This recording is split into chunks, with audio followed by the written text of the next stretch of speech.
you keep maximizing that metric, you want to keep going in this direction. You want to push it this way. So if your network has enough parameters to allow you to push in that direction, it will keep pushing in that direction, even if it produces less calibrated samples. But what happens in practice is that usually pushing in this direction will get you higher test accuracy. So it's a trade-off, and you'll need to balance the accuracy on your test set and the calibration. So there is, this paper is not about finding holy grail. It actually ends up with a nice method that pretty much solves most of the problems, but it is not easy to solve because you are only optimizing the crossing. Just to bounce back on that as well, I think intuitively when you see this, your first movement would be to say, why don't we put it in a loss function, you know, and then in that case optimize it. The problem is that to do this, you have to have the distribution. Yes. So then you have to, so you're obliged to do it in a separate, distinct cycle. You can do it one by one. You're obliged to take, no? There are many ways. I'll ask you about this at the end. But it's an area for research and no good answers, yes. Yeah, but I mean, if you want to put it in the loss function step by step, you can't really do this because you need the overall distribution. That's why you're obliged to take a step back. And yeah. Okay. If you think about the plots in the first page, to obtain these plots, you actually need to measure these over all your train set or your test set, whatever you are. Exactly. This. So you need to have the whole picture in mind, and to be able to have the whole picture while training with batches, I suppose it will be very difficult. You can do that, yeah. But yes. Okay. I was going to say, is the so with it being way better calibrated in the last one, is that because of most of the samples are there? So in fact, it probably is going to be well calibrated in the 90 to 100, like the 0.9 to 1 probability range, or at the sacrifice of the rest of the calibration? I think this last bin is pretty well calibrated because the network is correct most of the time. Yes. So I think it is like an accident, as you said. Mostly because of that, because the network is right most of the times, and the network also is here most of the time. So by accident, this calibration plot is pretty, like this bin is pretty correct. So moving on to the actual calibration methods. So what we want to do is to minimize that that metric that they defined before, which is the L1 distance between the bins and the optimal performance, weighted by the count on each bin. So how many softmax entries you have on each bin. So the first subsection, they are only dealing with binary classification. So don't think about multi-class. Binary classification only for now. The first method is actually very simple. So if you make those things again.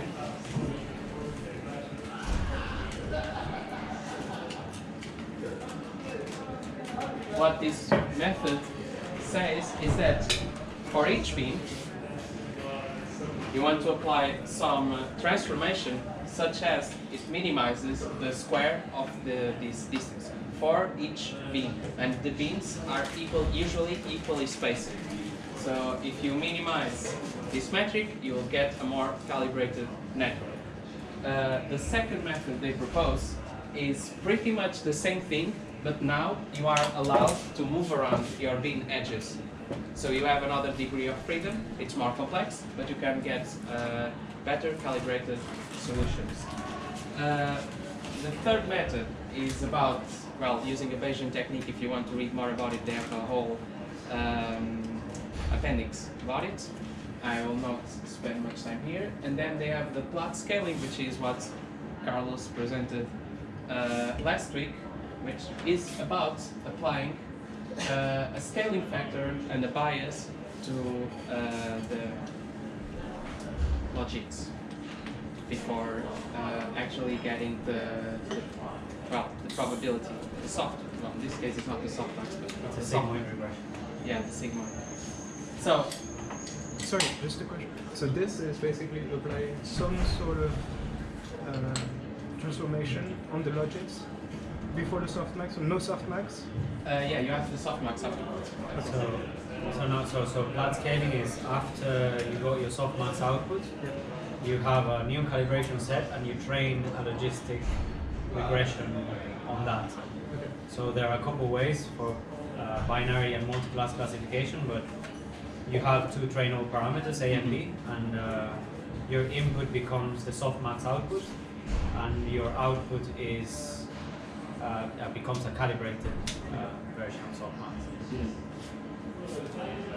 So, extension to multi-class models. So, first of all, you can use all the approaches that I've talked before in the multi-class approach if you consider that for each class you can be either right or wrong. So you kind of split your problem in multiple binary classifications, so binary classification for each class.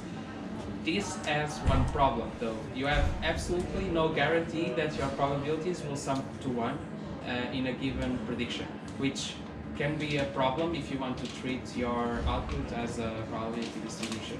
But, well.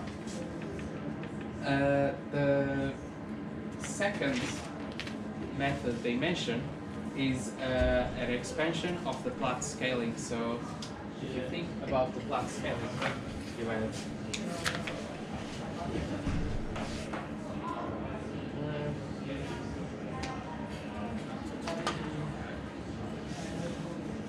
so this is the plat scaling, this is a single class. This thing is pretty much the same thing, but instead of having a scalar here and a scalar here, you have a matrix here and a vector here. This has another side effect, which is it does not guarantee that the class with the highest probability will keep being the class with the highest probability after you apply this. So the most likely class can change after you apply this technique, which can be good, can be bad, but if you look at the results, it's usually very bad. And the last method they propose, and by far my favorite, is temperature scaling, which is pretty much the plat scaling if you take this one out and you apply the same A to all the classes. So, long story short, you can pretty much apply a modified version of plat scaling to actually get the best results for a calibrated neural network. I will not spend time looking at this table, but long story short, temperature scaling gets the best results, and that's the main key take that you should learn from this paper. Before moving on into the discussion, I would like to talk about a thing that is not specifically on this paper, but it's more about why this temperature scaling is actually so interesting. So, if you read the description, they talk about a lot about entropy and changing the entropy of the output with a single scalar, which I will represent here. And what is this entropy? What is it doing from an information theory point of view? Has any of you here studied information theory? Okay, so the first thing is, what is entropy? If you are